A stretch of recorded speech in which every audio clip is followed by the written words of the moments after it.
porque al final estos dueños tienen tres opciones. O venden la empresa, o le heredan a sus hijos, o la cierran. No tienen otra opción.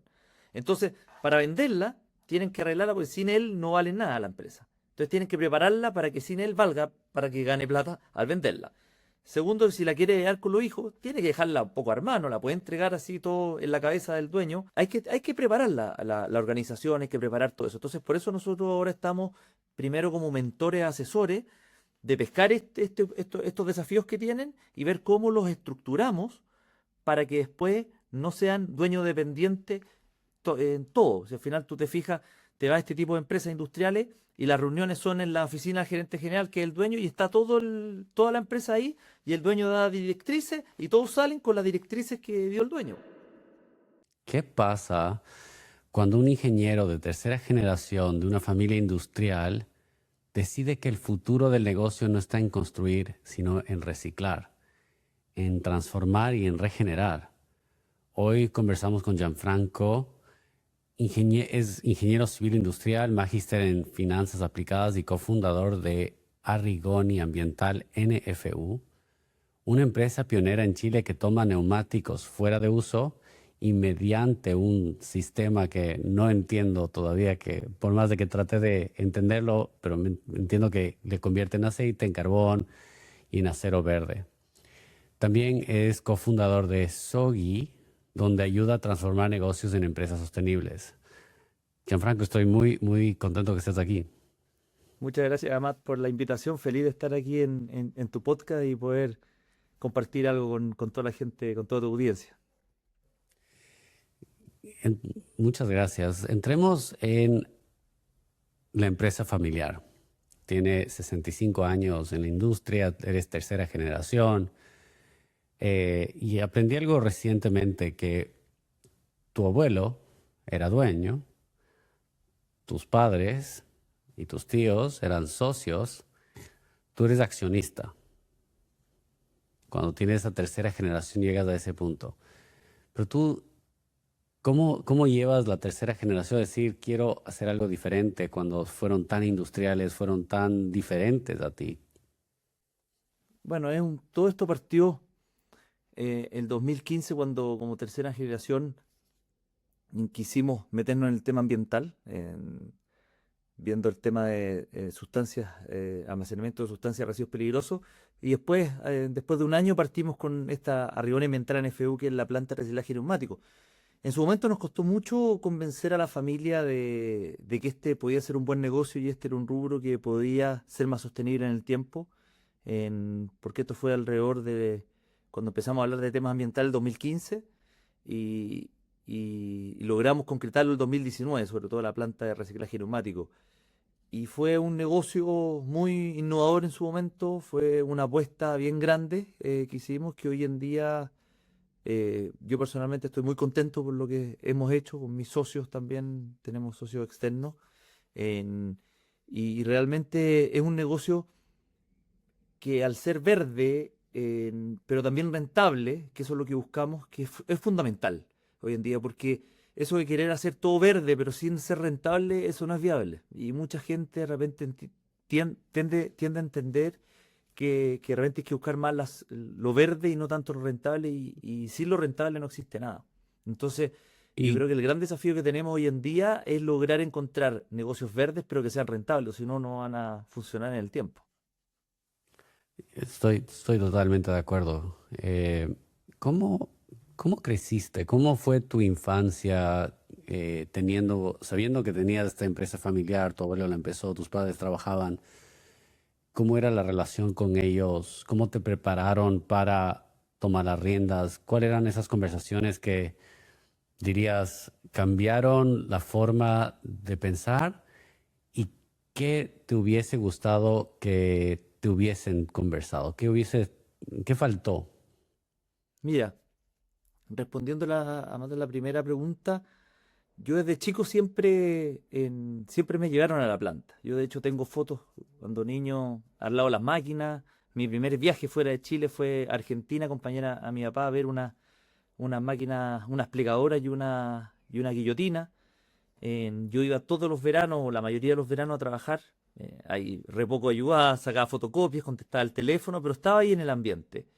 Y yo creo que eso también me ayudó mucho a estar cerca del negocio, ver cómo mis papás, mis nonos se relacionaban con la gente, en lo cercano que siempre eran, lo mucho que la gente los quería a ellos. Entonces, eso fue una experiencia muy, muy grata y muy reconfortable para lo que he hecho después.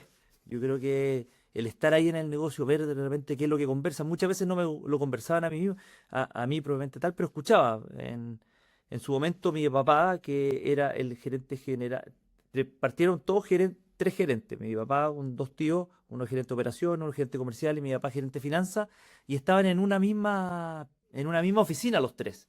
Entonces, cuando yo estaba sentado con mi papá, escuchábamos hablar a todos. Entonces, y de repente hablaban entre ellos, o hablaban con clientes, o hablaban con bancos y todo. Entonces, yo sentado ahí aprendía mucho de todo. Y ahí escuchaba qué discutían, qué cosas conversaban, qué estrategias. Y uno de repente, más que me lo hayan dicho, es que uno estaba ahí presente. Y uno cuando joven, cuando chico, absorbe mucho. Uno es una esponja. Sobre todo los primeros, no sé, 10 15 años, uno absorbe mucho.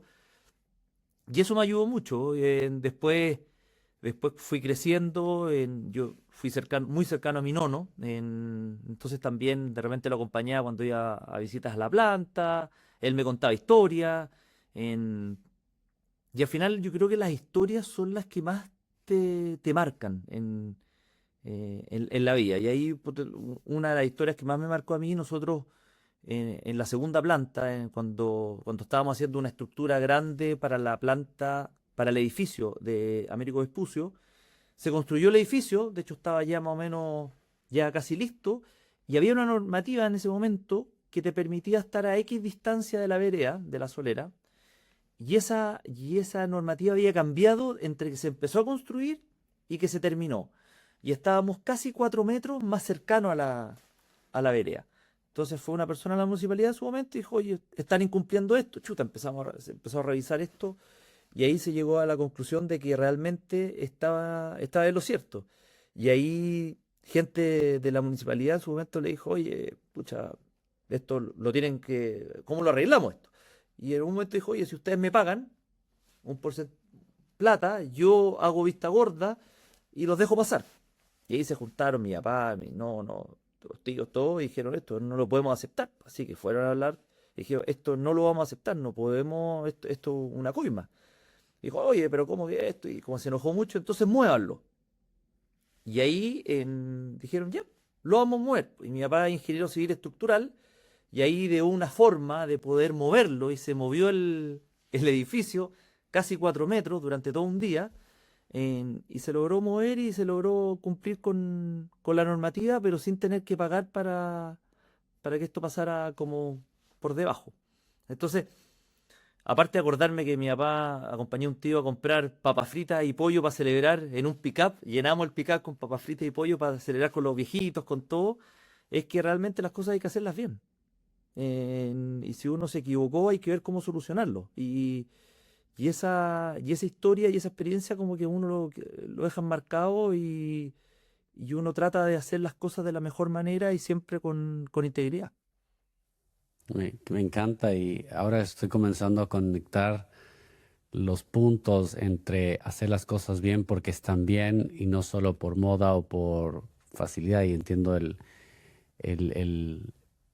tal vez encontrar soluciones verdes. Capaz tú estuviste expuesto a la industria, a las guillotinas, a todo esto y dijiste, ¿cuándo te vino la idea de necesitamos entrar en lo verde, necesitamos hacer algún impacto, igual industrial, igual un negocio industrial, pero que no sea dañino con el medio ambiente?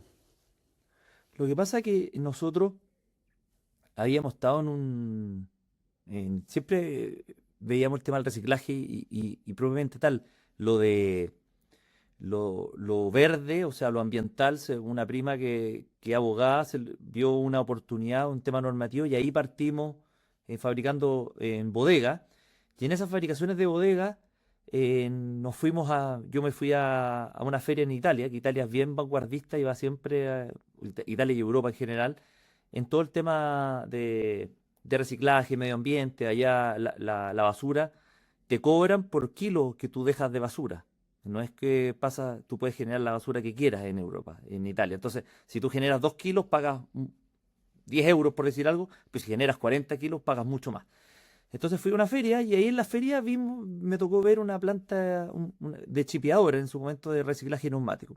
Entonces ahí ya la teníamos el bichito un poquito del tema de reciclaje neumático y después tuvimos la oportunidad de conocer a nuestros socios actuales, a Arturo y Miguel, que ellos ya habían operado una planta de pirólisis.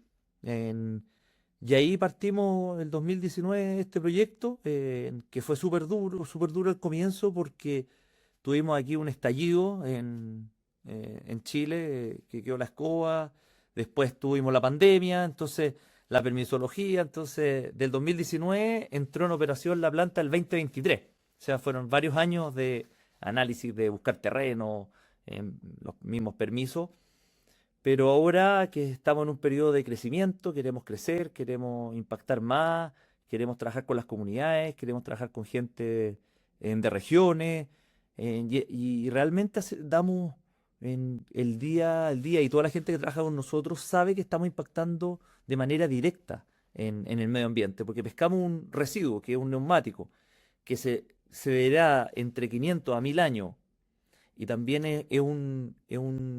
porque al ser el neumático cóncavo y con la lluvia y el calor se genera un ecosistema perfecto para bichos como el dengue u otros que contagian muchas enfermedades. Entonces, el hacernos cargo de eso es algo que realmente estamos muy orgullosos como empresa y queremos seguir reciclando más neumáticos. El año pasado reciclamos más de 5.000 toneladas de neumáticos y este año llevamos por las 7.000. Entonces, estamos muy entusiasmados queremos seguir creciendo, seguir impactando en el medio ambiente, pero de manera rentable también, porque si no, estas cosas no, por amor al arte no funcionan.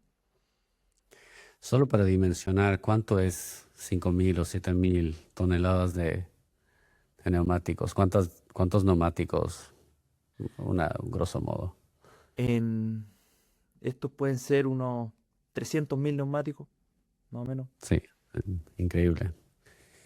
Sí. Eh, hay dos escuelas de pensamiento en el tema de reciclaje, en el tema de ambientalismo. Siento que estuvimos en un boom ambientalista. No sé si porque estoy en Estados Unidos se siente como que el ambientalismo se ha quedado atrás o ahora priman otras cosas. De hecho, el movimiento ESG, Environment, Society and Governance, creo que es, Bueno, sí. ha perdido un poco de fuerza eh, por narrativas, por diferentes puntos de vista y viendo Europa como ejemplo, dijiste, Italia está muy avanzado en esto, pero muy atrasado en otras cosas. Sí. ¿Qué, ¿Cómo lo ves desde tu perspectiva, desde la persona que decidió emprender en esto, en tomar las riendas, en armarse de valor para resolver un problema ambiental? O sea, eh, ¿qué le dirías a esa persona que es escéptica? Yo creo que todas estas cosas siempre hay que mirarla con una mirada más macro que micro. ¿En qué sentido? Por poner un ejemplo, uno quiere hacer una planta, no sé, hidroeléctrica, por decir algo. Y uno dice, oye, va a afectar mucho la flora, la fauna, millones de cosas. Y puede ser que sea verdad, pero si tú la miras de manera macro, hoy en día las plantas termoeléctricas o hidroeléctricas son mucho más modernas que las hace 50 años atrás. Entonces dañan menos el medio ambiente y si tú haces bien el proyecto puede ayudar mucho a las personas. Te va a ayudar a tener energía más barata a futuro, te va a poder tener soluciones, porque si no, empezamos a decir, oye, no sé, parques eólicos que de repente hay algunas aves que pasan y mueren, sí, pero necesitamos energía también para seguir viviendo. Entonces, por eso que las cosas hay que mirarlas más de una perspectiva más desde arriba y en el largo plazo que algo muy puntual, que pasó un árbol, que vas a sacar un árbol que es, no sé, patrimonio nacional, pero está afectando un árbol, pero también a su vez está afectando a muchas familias que van a quedar sin luz, que van a quedar sin agua. Entonces, por eso que todo hay que mirarlo un poquito más en perspectiva más a largo plazo y desde arriba, y no tan micro, porque si no empiezas a tomar Ujú. decisiones que, claro, puede salvar ese árbol, pero está perjudicando a muchas otras personas. Entonces, nosotros tenemos que tener claro que tenemos que convivir con el medio ambiente, pero convivir con el medio ambiente, no que de repente hoy está el medio ambiente y nosotros no estamos. Entonces ese mix tenemos que saber manejarlo y saber analizarlo para tomar buenas decisiones y después no arrepentirnos, porque al final hay varios proyectos aquí en Chile que se han detenido por temas ambientales que de repente pero para la risa, que de repente encontraron una piedra que en teoría era de los Diaguitas y se paró un proyecto que podía habernos ayudado y salir y generar empleo, generar recursos para el Estado, para poder financiar salud, educación, y por una piedra de Diaguita no se hizo el proyecto. Entonces eso uno dice, oye, pero esto es, ¿qué están pensando? Si aquí las cosas, da lo mismo la piedra de Diaguita, tenemos que ver para adelante y mirar para adelante. Entonces, creo que no hay que irse a los extremos nunca es bueno. Por eso que este mix y esta mirada para que podamos convivir los seres humanos con el medio ambiente, tiene que ser de una manera que mirada en el largo plazo y no irnos de extremo a extremo. Sí, sí, de acuerdo. ¿Cómo ustedes trabajan con grandes empresas tradicionales, con minerías, cosas, digamos que arcaicas, 2000, 3000, 4000 años de, de trabajo que la han hecho como tradicionales, posiblemente un poco rígidas al cambio? ¿Cómo se construye, aparte de la ley, porque mañana esa ley que existe puede cambiar, así como pusieron la ley puede salir. Pero ustedes, ¿cómo convencen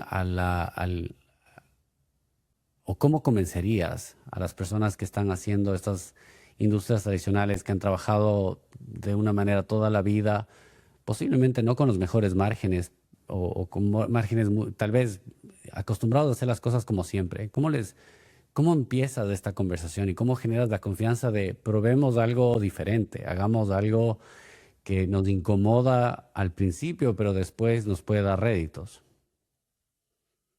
Mira, creo yo que en- nos falta un poquito partir desde las bases. ¿En qué sentido?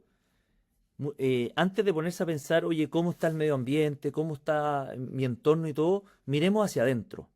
Porque creo que primero hay que partir por casa y hay que partir primero siendo líderes más humanos, teniendo liderazgo más humano, teniendo cultura y ambiente laboral en mínimo.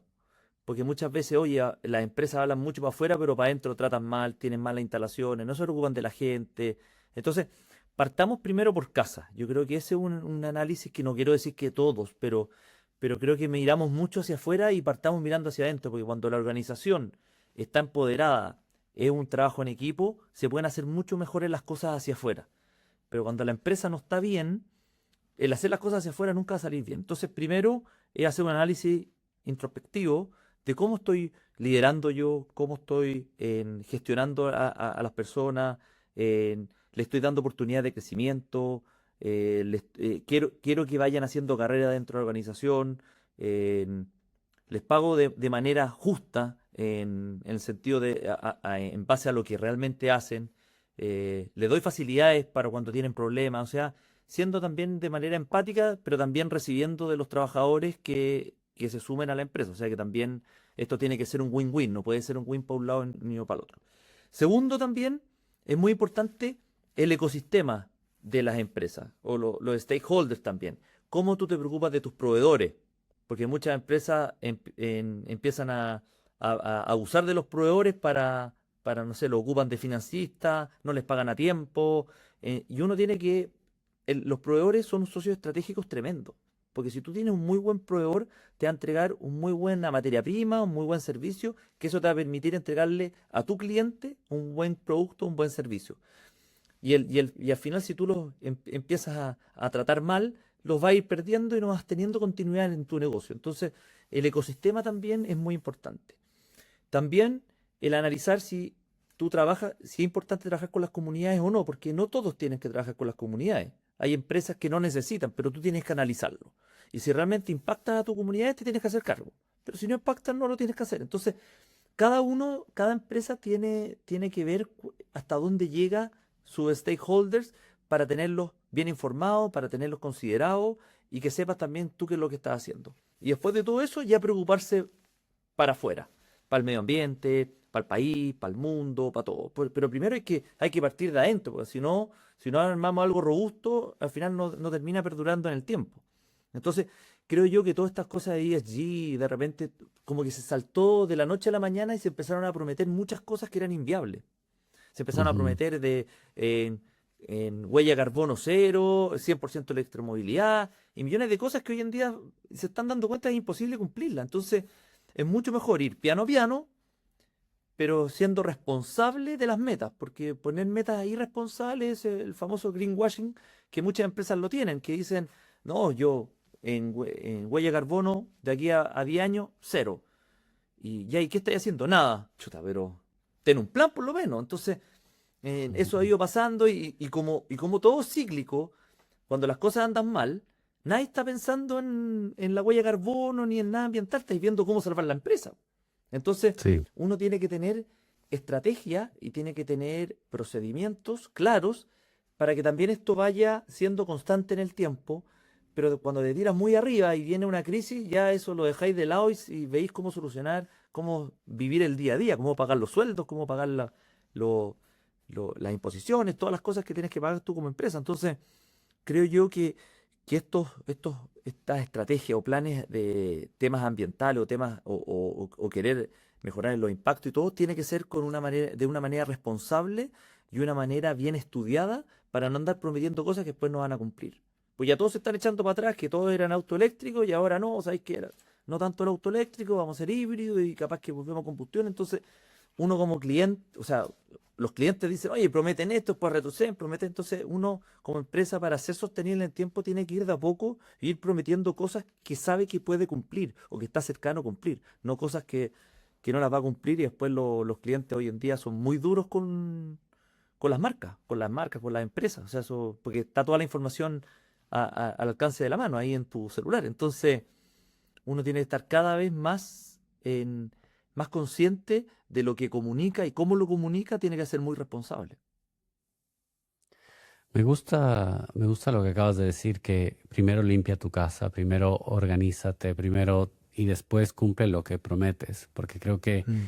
con el greenwashing, con el ESG movement, con la triple balanza, todo esto, eh, muchos emprendedores entraron en querer abarcar mucho. O sea, emprender ya es difícil, pero si quieres emprender, salvar el mundo y además contribuir una parte de tus ganancias, eh, se siente como muy cuesta arriba. Y me pregunto si es que por eso decidiste fundar Sogi, que creo que es esto de empresas, transformar empresas sostenibles. ¿Cuál es la metodología? ¿Por qué lo empezaron? Sé que lo empezaste con Sofía, Con Albert ¿verdad? Bar, no, con Albert. Albert Con Barrios, Albert, con mi socio, con Albert, sí. sí. ¿Por qué lo hicieron? ¿Cuál fue como la necesidad de hacer eso? Ya están haciéndolo en su empresa, ya tienen una, dos iniciativas, no, perdón, una iniciativa con tres productos. Ahora quieren transformar un poco más. ¿Por qué irse más allá? ¿Cuál fue la necesidad? Mira, todo nace en la experiencia que me tocó vivir a mí cuando el 2023 me tocó contarle a la gente de Arrigoni Metalurgia, que es la empresa que fundaron mis nonos, más de 67 años, decirles que íbamos a cerrar. Yo creo que ese fue uno de los momentos más duros que me ha tocado a mí como profesional. Pararme un día, un 3 de enero del 2023, adelante de 200, 300 personas y decirle ahí con micrófono, con parlantes, que íbamos a cerrar. De manera ordenada, de manera... Y a eso nos tomó casi 2 años y, y esto siempre lo cuento, que cuando terminamos, el presidente del sindicato me dice, jefe, pucha, muchas gracias por ser una persona humana. Y ahí, pucha, yo lo pensé y dije, me está agradeciendo por algo que debiera ser el desde. Entonces ahí me dije, pensé, dije, pucha, hay algo que tenemos que cambiar. Primero, tener liderazgo más humano.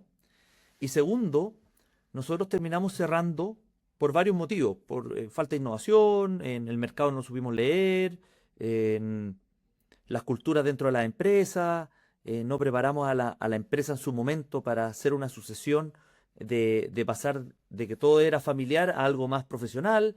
Entonces ahí dijimos junto con Albert, con mi socio, bueno, veamos cómo podemos ayudar a empresas industriales que son negocios. ¿Por qué lo decimos negocios? Porque es una empresa que depende de una sola persona, que tiene un dueño, que todo pasa por ese dueño, que las decisiones pasan por ese dueño, que la empresa crece al esfuerzo y a la velocidad del dueño, que si el dueño sale de vacaciones, la empresa no avanza. Entonces dijimos, ¿cómo podemos ayudar a ese tipo de empresa para que pase, a ese tipo de negocios para que pasen a ser una empresa con una estructura, con flujo de caja, estado de resultados, en diferenciación de cada línea de producto, teniendo un equipo debajo que vuele por sí solo, que sea autónomo, que tome decisiones bajo ciertos parámetros, para que ese dueño pueda salir de vacaciones, porque al final estos dueños tienen tres opciones: o venden la empresa, o le heredan a sus hijos, o la cierran. No tienen otra opción. Entonces, para venderla, tienen que arreglarla porque sin él no vale nada la empresa. Entonces tienen que prepararla para que sin él valga, para que gane plata al venderla. Segundo, si la quiere llevar con los hijos, tiene que dejarla un poco armada, no la puede entregar así todo en la cabeza del dueño, porque ahí está todo el know-how, están los procesos, está de repente el listado de clientes, cómo vende, en cómo ha hecho lo que ha hecho. Y si la quiere cerrar, que es lo que no, lo que nos tocó vivir a nosotros, que no queremos que las empresas vivan, hay que preparar la organización, hay que preparar todo eso. Entonces, por eso nosotros ahora estamos primero como mentores, asesores, de pescar estos desafíos que tienen y ver cómo los estructuramos para que después no sean dueños dependientes en todo. Si al final tú te fijas, te vas a este tipo de empresas industriales y las reuniones son en la oficina del gerente general, que es el dueño, y está toda la empresa ahí, y el dueño da directrices y todos salen con las directrices que dio el dueño. Nadie está Ujú. pensando por su propio, no sé, pues si está el de finanzas no está sentado ahí, hoy voy a preparar esta estrategia, no, pues le hace, ¿qué le dijo el dueño? Y eso lo ejecuta. El de operaciones, ¿qué le dijo el dueño? Y eso lo ejecuta. Y estamos ahí dejando de lado toda la expertise, la experiencia, la sabiduría de cada uno de esos líderes. Entonces no le estamos dando espacio ni cabida para que se desarrollen. Entonces al final también esto con el tiempo este profesional va perdiendo la capacidad de ir mejorando y al final se va el dueño y nadie sabe qué hacemos. Si al final todos esperan instrucciones del dueño. Entonces eso buscamos, de que en cada área de la empresa sea más autónoma, con una directriz claramente del dueño, del gerente general, pero también que puedan volar solos. Si el dueño se ha dado dos Ujú. semanas de vacaciones, no quede parada la planta, ni si que hay que tomar una decisión de comprar, por poner un ejemplo, un acero, se pueda tomar o se tome con anticipación porque se va a tomar vacaciones. Entonces, de ahí nace un poco esto de Soji, de poder ayudar y transformar estos negocios para que pasen a ser empresas y perduren en el tiempo, o sea, sean sostenibles. Qué interesante, qué difícil. Y, y es la realidad, es lo que pasa. Las empresas, hay, o sea, más empresas cierran que las que perduran, pero contamos solo las que perduran, no las que cierran. Y estos ejemplos son tan valiosos, son tan importantes, porque si colectivamente no aprendemos de ellos, seguimos cometiendo el mismo error. Me pregunto, cómo son me puedo imaginar perfecto, una sala de un gerente donde todos están parados con un cuaderno y esperando la directriz. ¿Cómo ha sido tu experiencia cambiando esa cultura? Y no tanto con el profesional, porque el profesional sabe lo que está haciendo, pero más con el dueño de empresa. Porque en mi experiencia los dueños, los patriarcas, el dueño de empresa o matriarca son a veces muy resistentes al cambio. ¿Es solo levantándoles la experiencia? Mira lo que nos pasó a nosotros, o cuál ha sido las formas de llegar a ellos para que en verdad exista un cambio. Primero, es sumamente importante tener la confianza de ese dueño. O sea, el uno, el tomar, o sea, agarrar esa confianza, que tenga la confianza en uno, porque al final todo parte primero por la confianza. Pues si no hay confianza, no te abres a escuchar nuevas cosas. Entonces eso como para partir. El lograr tener la confianza, el lograr hacer las cosas bien, porque cuando tú las haces bien, el mercado lo reconoce y después los clientes que nos piden este tipo de asesorías también dicen, ya, estos gallos son serios, estos gallos son responsables, entonces también parten con otra disposición. Después lo otro es hacer un análisis completo y el lograr ver de que cada decisión que toma o directriz que toma el dueño la puede tomar la gente abajo. La puede tomar en su gerente de administración de finanzas, su gerente de operaciones, porque muchas veces, si bien el dueño lo creó todo de cero, los viejitos saben mucho más. De hecho, si uno realmente quiere saber, tiene que ir el que está, en el caso de la estructura metálica, el que más sabe, el que está tocando el fierro.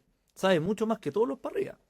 Entonces, es lograr demostrarle a este dueño de que puede delegar, y el delegar, pero también uno tiene que anticiparle que esta manera de delegar van a ocurrir errores, pero tiene que dejar que pasen, porque si no, la persona que toma la iniciativa y el jefe lo reta no va a tomar nunca más la iniciativa. Y eso es fundamental. Y a mí me pasó una vez que yo también trabajando, en, estábamos haciendo unos calendarios, me acuerdo. Yo le dije, ya, toma la decisión tú. Le dije, y me dijo, para darle más libertad. Tomó la decisión y cuando mandó, oye, pero ¿por qué mandaste a hacer tanto? Me dijo, pucha, pero me pediste que yo tomara la decisión y ahora me estáis cuestionando la decisión. Yo dije, sí, tenéis toda la razón. Y realmente uno, como por querer hacerlo bien, la termina embarrando. Entonces, cuando uno delega, tiene que estar dispuesto a que se cometan errores en, porque va- tiene que ir aprendiendo. Uno tiene que ir acompañándolo, también si se cometen errores constantemente es porque algo está mal. Pero tiene que estar uno abierto a que hayan errores o que se cometan cosas que de repente uno no está de acuerdo, pero hay que darle esa libertad porque así todo tu equipo se va potenciando y se van potenciando no solamente hacia el lado, sino hacia arriba.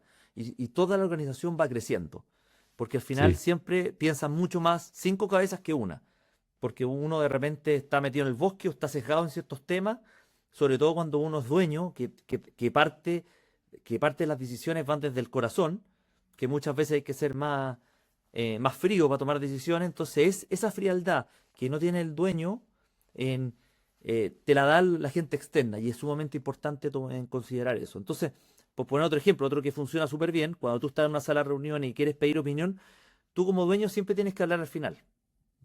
No puedes dar la opinión al tiro porque si no todos van a seguirte la mente. Si uno dice, oye, yo creo que tenemos que salir a vender a Perú, por decir algo. No, sí, yo opino lo mismo, yo opino lo mismo. Tú como ves, entonces, ya, ¿a dónde tenemos que ir? Y ahí va a salir no, tenemos que ir a Bolivia, tenemos que ir a Perú por tal motivo, no, vamos a Colombia, no, vamos para allá. Y uno después, como jefe o como líder, tiene que tomar la decisión al final, dada toda la información que te entregó tu equipo. Pero uno no puede dar la opinión al tiro, porque si no sesgas todo lo demás y te pierdes información valiosísima, que muchos por no llevarle la contra al jefe, por estar ¿cómo se llama? En paz, no opina ciertas cosas. Entonces creo que es sumamente importante uno como líder siempre tiene que hablar al final. Es fundamental eso. sí, sí. Eh, me encanta y voy a probar este tipo, o sea, estoy de acuerdo.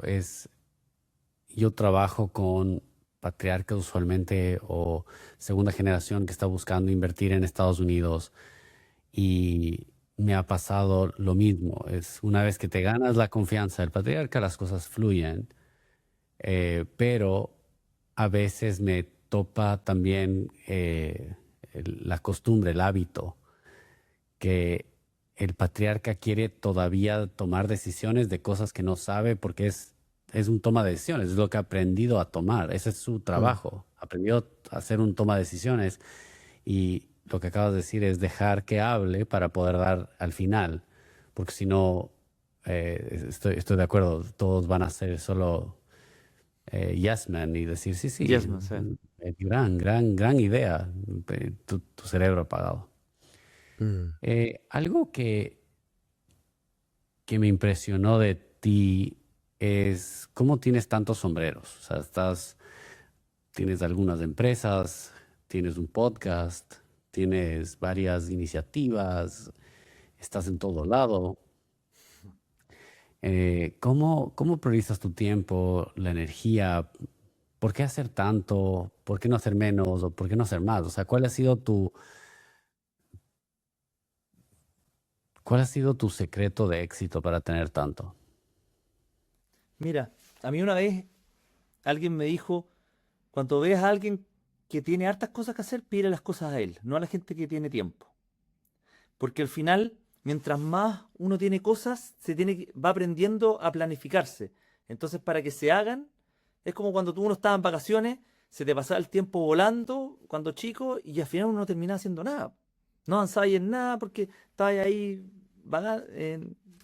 divagando en distintas cosas.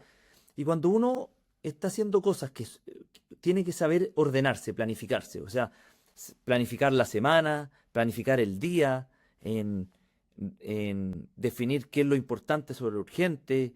en- y eso te ayuda a, a poder hacer más cosas, tener metodología, porque si uno también es sumamente importante el foco. El foco, el foco, el foco. Y, y esto, y lo otro también que es fundamental es hacer las cosas que te gustan. Cada uno dice, oye, sí, pero es que yo tengo que trabajar, tengo que levantarla, tengo que pagar las cosas, sí.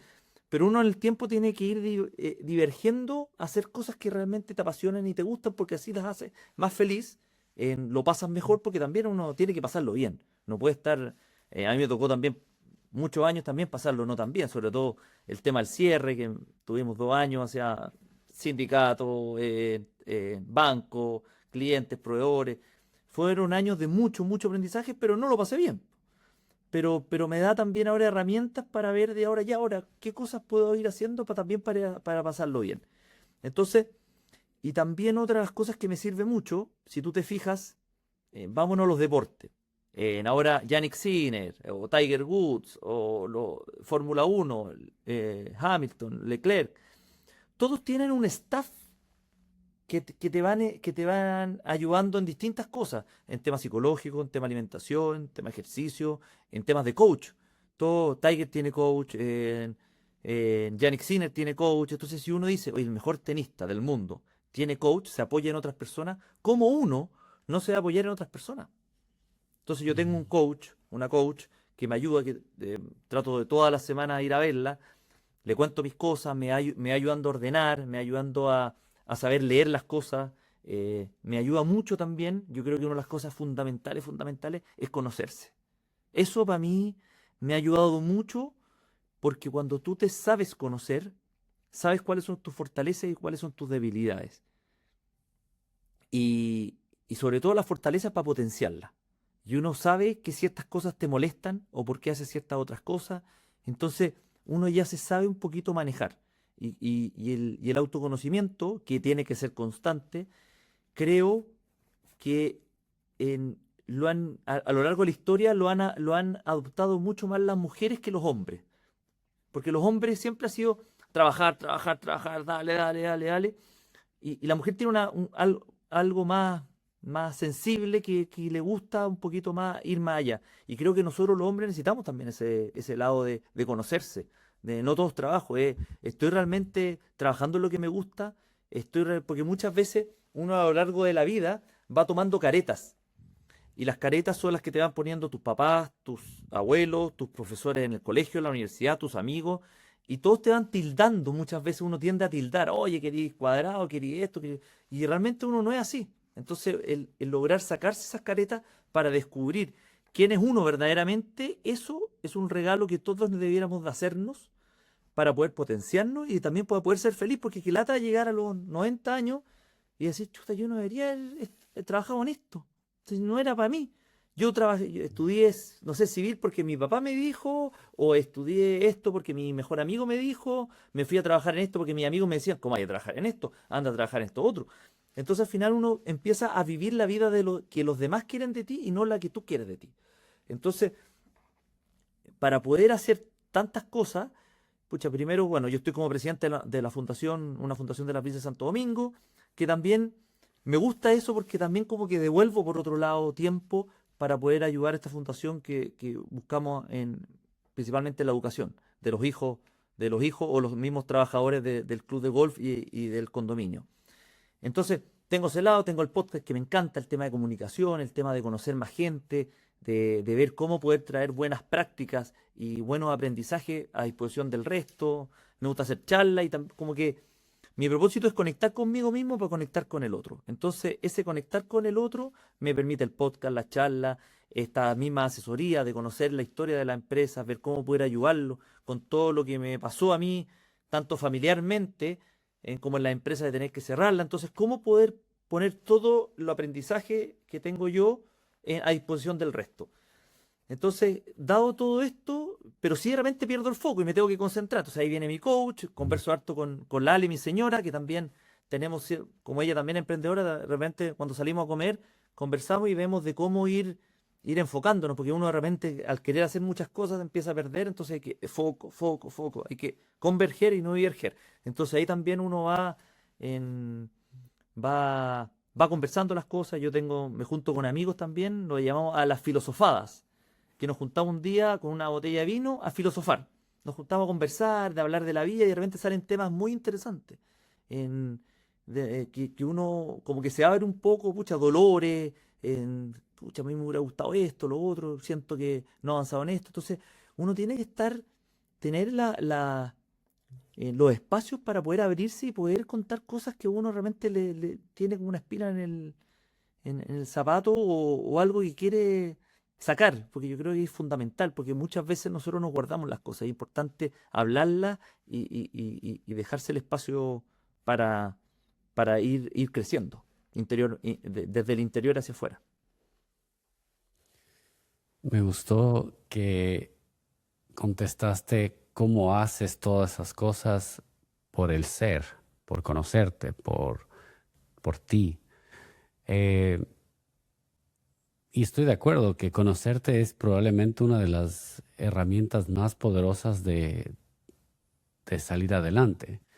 Si tú conoces tu fortaleza, conoces tus debilidades, conoces tus sueños, tus miedos, los caminos que se te presentan son más sí o no, y son más fáciles de distinguir. Yo siento que cuando era más joven pequé en inglés se dice trigger happy, de ser como muy rápido en decir que sí, porque yo me emociono cuando alguien me da una idea y dice yo quiero ponerme un almacén de alfombras y yo no sé por qué yo también me emociono y digo, sí, es súper chévere. O sea, y después terminas haciendo algo que no te gusta para nada, que más bien te aleja de ti. Y por eso pienso que mi primer emprendimiento, yo siempre le llamo mi emprendimiento del corazón, porque me encanta la agricultura, me gusta estar afuera, me encanta el Ecuador, pero era miserable mi trabajo. O sea, odiaba del día a día, odiaba lo duro que era, odiaba los márgenes tan pequeños que tenías que, o sea, un error y estabas en lo rojo. Entonces, cuando pude vender y tuve este tiempo de reflexionar, me di cuenta de qué es lo que quiero ser antes de hacer. Y así es como me convertí en un inversionista y ahora me convertí en un podcaster que siempre digo, esto lo haría de gratis. O sea, no, me encanta. ¿Cuáles han sido las mejores lecciones que te ha traído el podcast? Eh, y cómo esas lecciones se han sido aplicadas a los negocios en los que aconsejas. Mira, yo creo que transversalmente en todas las conversaciones que he tenido en el podcast es que todos somos seres humanos. Todos, todos tenemos de todo. En que de repente uno siempre dice, oye, pucha, ve, no sé, po, algo más internacional, Bill Gates, Elon Musk. Es humano igual que todos nosotros. No es un súper, pensará de manera distinta, tendrá una visión distinta, pero al final del día es un humano. Y nace y va a morir como todos nosotros, va a vivir distintas cosas, tiene cierta alegría, tristeza, llora, ríe. En, eso por un lado, que de repente uno tiende a tildar, oye, inalcanzable esta persona, como que cuando uno ve a un famoso, a un actor o algo, es como que al final una persona, igual que todos nosotros. Eso uno. Lo segundo es que a todos los que he entrevistado han tenido la generosidad de contar su historia, que yo creo que eso también es algo muy valioso. Y, y todos la han embarrado. No hay ni uno que no la ha embarrado, pero ni uno. Todos la han embarrado y mucho más de lo que uno cree. Porque gracias a todos los fracasos es que también después tienen los éxitos. Y yo aquí siempre hago el símil del golf, porque a mí me encanta el golf, que en Igual. los mejores tiros de toda la historia, de todos los golfistas, vino después de un mal tiro. O sea, el tiro de Tiger Woods en el Master fue porque no le achuntó el green que hizo ese approach y metió el... O sea, entonces, ¿qué te dice eso? Que después de un mal tiro puede venir tu mejor tiro en la vida. Entonces, después de cada, los errores hay que entenderlos y comprenderlos, que son oportunidades de aprendizaje, son oportunidades de saber ver cosas que no supiste ver hace un tiempo atrás porque por algo los cometiste, y cómo te preparas para no volver a cometerlos y qué aprendes de él. Entonces, los errores son algo maravilloso. Como todos dicen que de repente las crisis también son maravillosas, pero también salen oportunidades. En, entonces uno tiene que saber cómo se enfrenta, cómo es la actitud ante todos esos errores y ante las adversidades. Ahora, si nos vamos a casos concretos de... Pucha, a mí uno de los que más, cuando entrevisté también a Pedro Carcuro, que también el siempre pensar en el bien común por sobre el bien propio te ayuda en el largo plazo. Siempre. Siempre. Porque muchas veces uno, cuando está liderando y tiene gente más o menos a la par, de repente trata de competir, viene ego y todo, y de repente uno comete error de tomar decisiones más por beneficiarme yo, pero al final no se está beneficiando la empresa o el equipo que tú estás manejando. Entonces, eso es sumamente importante, que siempre cuando uno está liderando un equipo, está liderando una empresa, tiene que ver cuál es el bien común. Y puede ser que de repente el bien común quiera decir que tú estás en una mesa y todos opinan de una manera y tú opinas de otra manera distinta y tienes que decir, ¿sabes qué? Hagamos lo que ustedes dicen. Ujú. Yo soy el jefe, yo tengo en teoría más experiencia que ustedes, tengo más cartones que ustedes, cartones, hablo, títulos o cosas así, pero hagamos lo que dicen ustedes. Pues, y eso es un acto de humildad y siempre pensando en el bien común. Si de repente se equivocaron después todo, tampoco después decir, oye, les dije, ¿viste? No, porque eso no ayuda. Eso realmente perjudica. Es una de las cosas que he aprendido. El tema también de los socios ha salido mucho, mucho, mucho en todos los capítulos. El tema de los socios, y los socios son... Yo soy muy pro socio, sin embargo es sumamente complicado y sumamente difícil ver cómo elegir un buen socio o cómo... Porque la sociedad es como lo mismo que un matrimonio. Entonces, uno tiene que ver cuáles son los valores, qué es lo que espera del negocio. Como dijo uno de los que entrevisté también, Francisco Pereira, en que tengan el mismo criterio de justicia. Que eso es fundamental en los socios. Porque al final, si un socio trabaja más que el otro, lo que correspondería, el que trabaja menos, es decir, oye, sabéis que tú tienes que ganar más, porque estás haciendo más pega. Independiente que tengamos 50-50, una cosa es lo que es lo accionario y otra cosa es lo que es lo ejecutivo. Y si el ejecutivo no está trabajando más que el otro, tú tenés que ganar más. Y después veremos si yo me empiezo a trabajar más. Entonces, el tema de los socios es algo que ha salido en muchos capítulos, es algo que realmente es sumamente importante porque hay empresas que han fracasado por malos socios. Mi papá siempre me ha dicho que es mejor un buen socio que un buen negocio. Porque con un buen negocio, tenés un buen negocio y un mal socio, te va a ir mal, pero con un buen socio puedes salir adelante. Te puedes reinventar, te puedes pivotear la idea. Entonces yo creo que eso también ha sido uno de los grandes aprendizajes que he podido tener en el podcast. Y lo otro, también el timing, que es sumamente importante. El timing en el cual tú haces algo. Yo creo que varios de los que han tenido éxito en alguna de las empresas es porque lanzaron algo en el momento preciso. Y claro, y es sumamente difícil saber leer los timings para ver lo mismo que el Uber, el que lo sacó en el momento, pero puede haber sido que también había un Uber hace 5, no sé, hace 20, 30 años atrás, pero no iba a pescar. Entonces también el timing en el cual tú estás es sumamente importante. Así que esos son un poquito, hay millones de más, pero más o menos eso es un poquito como resumen de, pero lo más importante es que cada uno tiene la generosidad de contar su historia y sobre todo uno aprende de los errores, cuando la embarraron, y qué fue lo que pasó y cómo aprendieron. Y al final somos todos humanos, todos en, cometemos errores y lo importante es ver cómo los enfrentamos y después cómo salimos adelante.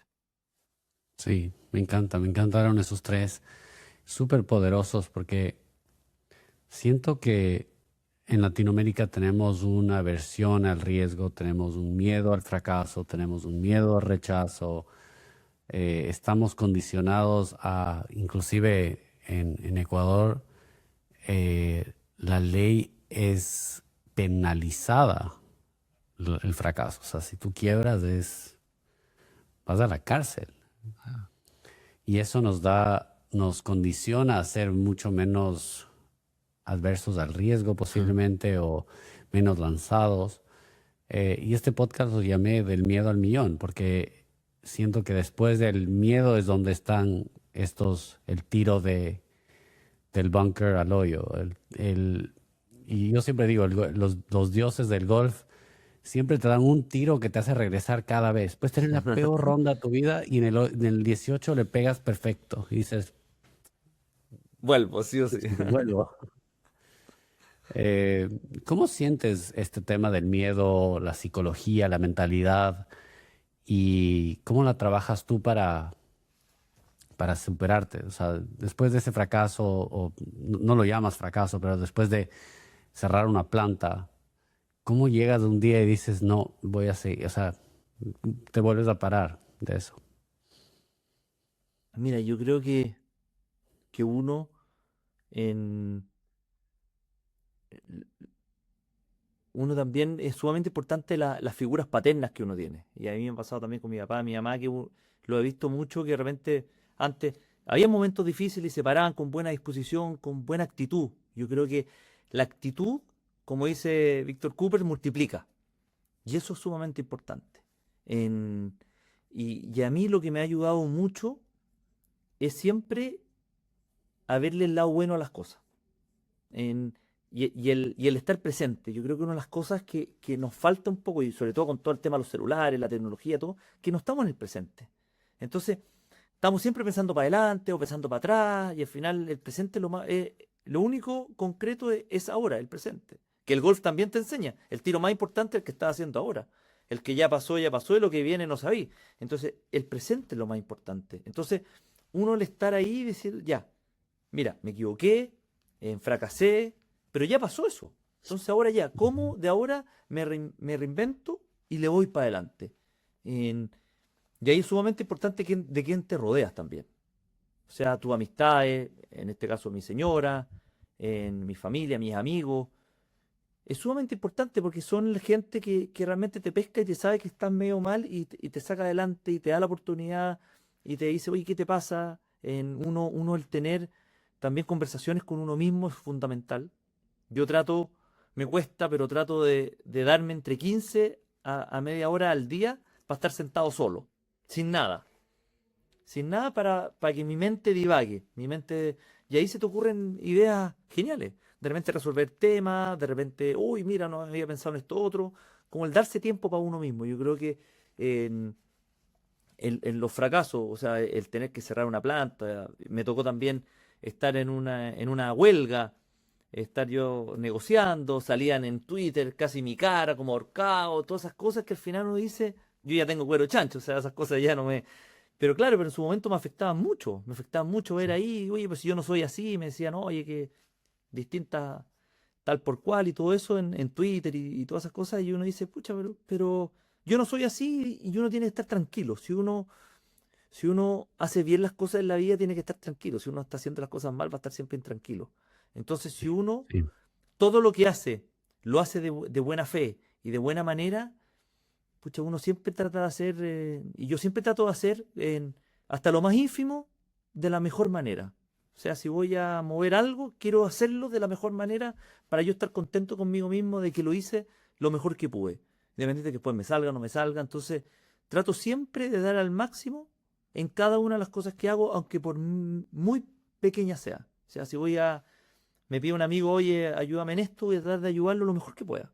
Si no, no me comprometo. Entonces, esas cosas como que te van dando un análisis de saber ver las cosas buenas, saber de ver el vaso siempre medio lleno, en, de entender también que todos tienen días difíciles. Yo antes andaba en el auto y andaba tocando la bocina, puteando por aquí, por allá, pero todo, y ahora digo, ando y se me cruza alguien y ama la pata. Capaz que tiene un problema 1000 veces más grande que el mío, que estoy apurado. No sé, tiene un hijo enfermo, tiene no sé qué, entonces no lo puedo juzgar yo porque se cruzó, porque dije, ya filo. Porque si no, uno no puede gastar energía, y esto también lo hacen muchos también, en muchos gallos de mucho éxito también, si van a un restaurante y le entregan algo malo o tienen una mala experiencia, no se enfrascan. Porque ¿para qué va a gastar energía en un mozo o en un restaurante? Y esa energía se la puede dedicar a su familia, a su negocio, a sus clientes. Entonces uno tiene que saber cómo maneja su energía. ¿Para qué te vaya a enfrascar con alguien en la calle si ni lo conocí, no lo vaya a ver más? ¿Para qué? Vaya a gastar toda tu energía y vaya a andar pateando la perra, todo, como dices aquí en Chile, pateando la perra, que uno está enojado todo el día, y vaya a tener un mal día, y después te vaya a pelear con tu hijo, con tu señora, con tus amigos, ¿para qué? Entonces uno, y eso es un poco lo que lo hemos conversado harto con mi señora, porque de repente me dice, oye, pero ¿por qué antes te enojáis? No sé, pues se equivocó el mozo, o me dijo una cosa y trajo lo otro, y dije, ya filo, da lo mismo, ¿qué te importa? Ya, oye, ya se habrá equivocado y todo, pero ¿para qué me voy a enfrascar? ¿Para qué vamos Sí, a entorpecer sí, esta noche que estamos saliendo a comer? ¿Para qué? No sirve de nada, ya se equivocó, mala pata, ya me lo arreglará, ¿no? Pero de repente nosotros, como estamos en esta vida, todo inmediato y todo, de repente tenemos la mechita corta y nos enojamos por muchas cosas que al final, ¿para qué? ¿Para qué gastar energía en eso? Gastemos energía en los amigos, en los negocios, en los clientes, en pasarlo bien, en nuestros hijos. Allí dediquémosle la energía. No en otras cosas que al final no te van a aportar ni van a hacer algo que te va a hacer la diferencia. sí, sí, me encanta. Gianfranco, millón, gracias. Son tantos consejos, son tantos aprendizajes súper valiosos. Creo que rescato muchos. Me encanta esto de tener un tiempo sin hacer nada. Creo que algunas personas lo pueden llamar meditación, otros Sí. simplemente los debes hacer para poder tener un poco de paz. Cuidar tu energía, muy importante. Creo que recientemente estuve en Austria, estuve esquiando y se dañó la máquina para pasar a subir el teleférico. Entonces yo puse la tarjeta y no dio vuelta esta garita. Y puse la tarjeta, no dio vuelta. Y puse la tercera vez y sonaba cada vez como que estaba trabada. Entonces yo le empujé un poco y se abrió.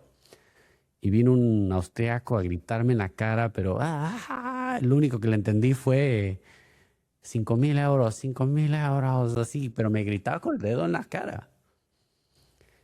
Y estaba con 10 amigos de la infancia y todos eran como que preocupados que yo le iba a tirar por la montaña, o sea, pero yo como, o sea, yo sentí agua sentí como ser una piedra en el río, o sea, me resbala todo. Yo le dije, más bien que sea de 10.000 euros, porque si es que de 5.000 no funciona, entonces pongan una mejor máquina aquí. Mm. Eh, y seguramente él tuvo el peor día de su vida. Seguramente fue a su familia a decir, ay, estos latinos, imagínate lo que hicieron. Y yo en un minuto estuve esquiando en los Alpes. Y mi vida, mi día no cambió nada porque esta persona, Mm. o sea, claro que es una situación muy incómoda, pero me conecté con eso de Sí. no, no, no me hizo ninguna diferencia. Yo estuve disfrutando, yo estuve feliz. No fui a después, ay, y mis amigos eran como que, oye, qué Claro, tonto este, deja un reclamo, alega, claro. o llámale al jefe. Y yo, ¿tú crees que yo viajé, pagué para estar aquí, para estar hablando con una persona, para que le rete a una persona que nunca más le voy a ver en mi vida? No, yo disfruto mi día y todos nos reímos que existe Nazi de las montañas, se muera de sus iras y yo me voy a divertir, me divierto la mía, ya. Mm. Sí, es Gianfranco, me importante encantó eso. tenerte. Millón gracias nuevamente por aceptar venir, contar tus historias. Ojalá lo podamos hacer pronto, en unos 5 años, unos 3 años, porque sé que lo que has hecho, hay muchas semillas ahí y hay muchos aprendizajes más por cosechar. Así que bienvenido cuando estés en Miami también, pero agradecido que hayas venido hoy. No, muchas gracias, Amado. Un gusto estar acá. Se pasó volando el tiempo, así que muchas gracias y espero que les sirva a todos los que nos escuchan, nos ven, aunque sea un granito de arena de algo de mi experiencia. 100%. Para mí ya me sirvió, así que cuéntalo como que ya fue positivo. Ya, muchas gracias.